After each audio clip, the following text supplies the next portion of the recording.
The silence came first, an unsettling quiet that crept through the city's industrial arteries. It was a silence that spoke volumes, a stark contrast to the usual cacophony of machinery and human activity.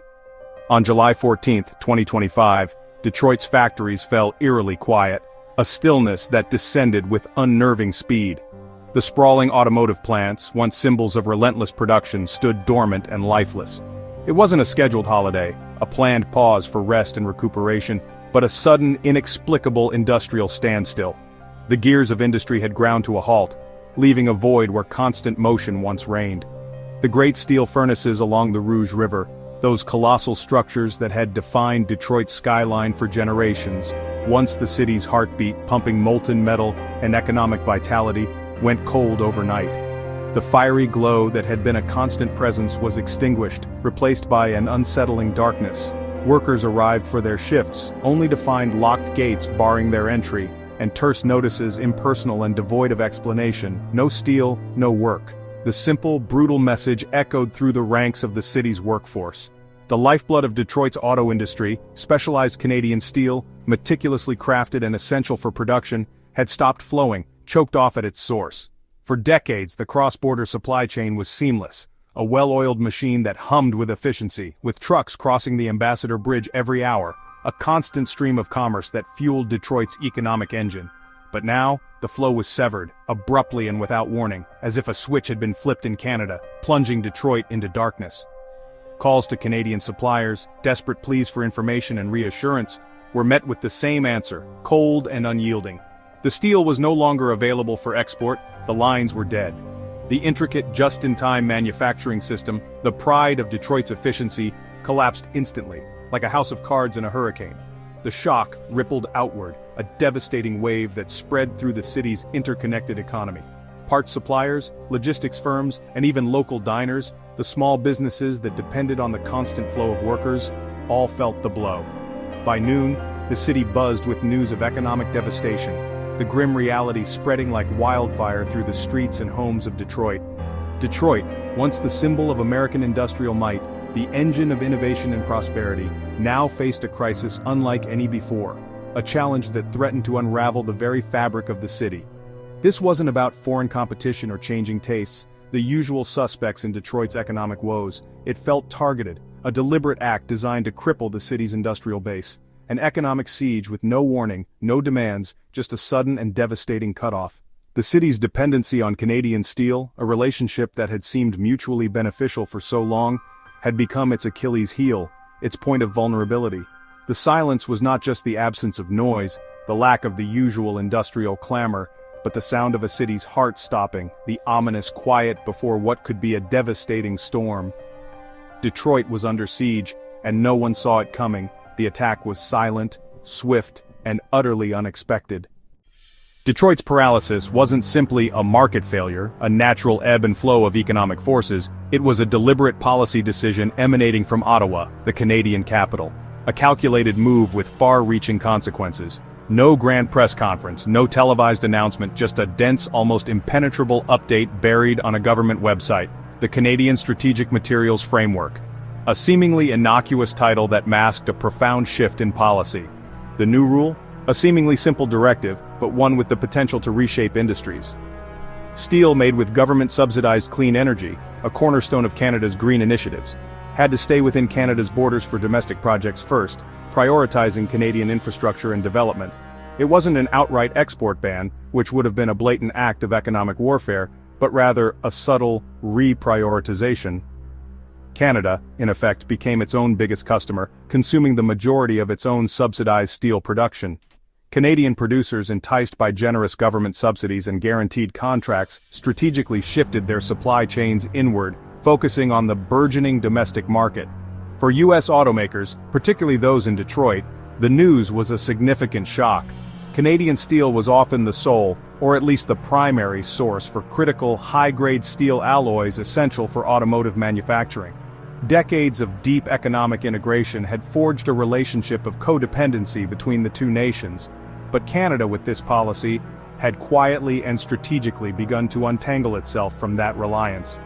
The Ottawa Edict, as it became known, was in many ways a direct response to years of unpredictable and often disruptive U.S. trade actions, most notably the tariffs imposed during the Trump era, which had sent shockwaves through the global steel market.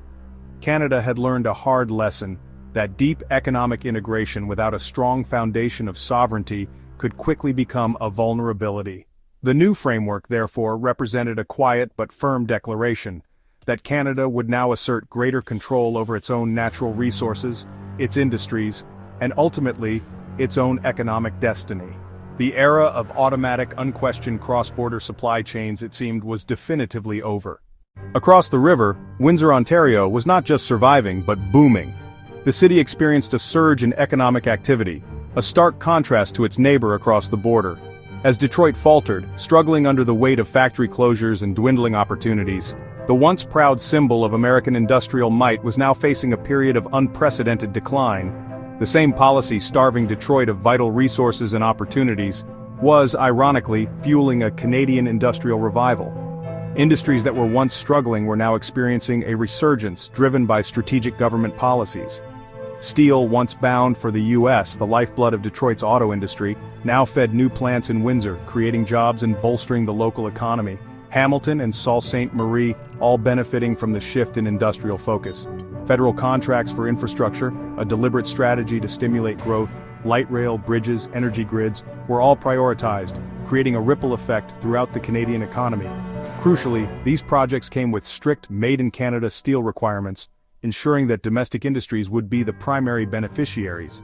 The government subsidized clean steel initiatives, encouraging innovation and sustainable practices, and guaranteed a market for these products, creating a closed loop of production and consumption that shielded Canadian steel from external pressures.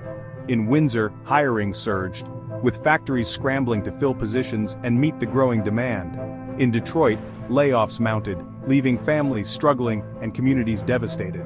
The Ambassador Bridge, once a symbol of interconnectedness, became a symbol of divergence. Prosperity on one side, a stark and painful crisis on the other. Canada's narrative was one of resilience, strategic planning, and smart policy implementation. Detroit's was one of betrayal, broken promises, and profound loss. Trudeau's government, once criticized for being too accommodating in international trade negotiations, was now widely praised for its strategic foresight and commitment to protecting Canadian industries. Canada turned vulnerability into strength, demonstrating an ability to adapt and thrive in a rapidly changing global landscape. Building a self-sufficient economy that could withstand external shocks and provide long-term prosperity for its citizens. Detroit learned a painful lesson, a harsh reminder of the importance of economic independence and strategic planning. Even close allies act in their own interest when pushed to the brink, and that national interests often trump international partnerships.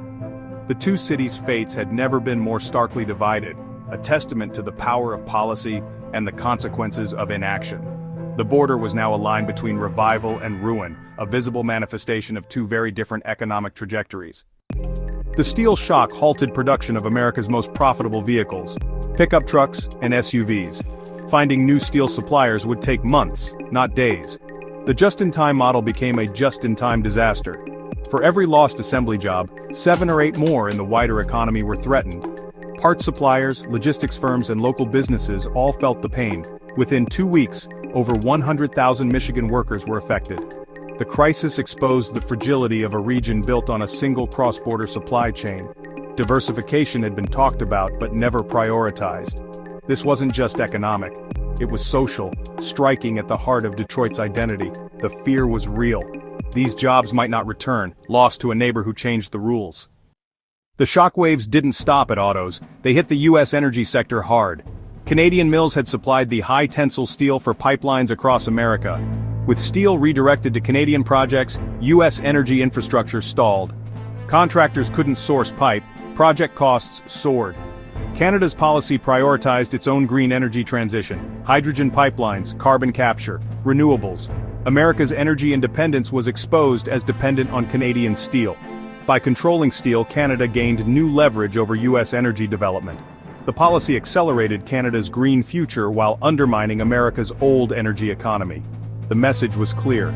The future belonged to those who controlled the materials.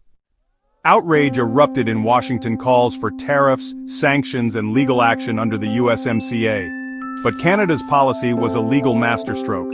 It wasn't an export ban but a domestic procurement rule protected by trade agreement loopholes. Projects funded with Canadian public money had to use Canadian clean-tech steel. U.S. trade lawyers found no clear violation. The policy was ironclad. USMCA panels were slow. Any ruling would take years, by which time the damage would be done. Canada argued it was building its own country, not targeting the U.S. The U.S. was left fuming, unable to use its own trade rules for protection. Canada had called Washington's bluff, creating a crisis with no quick fix.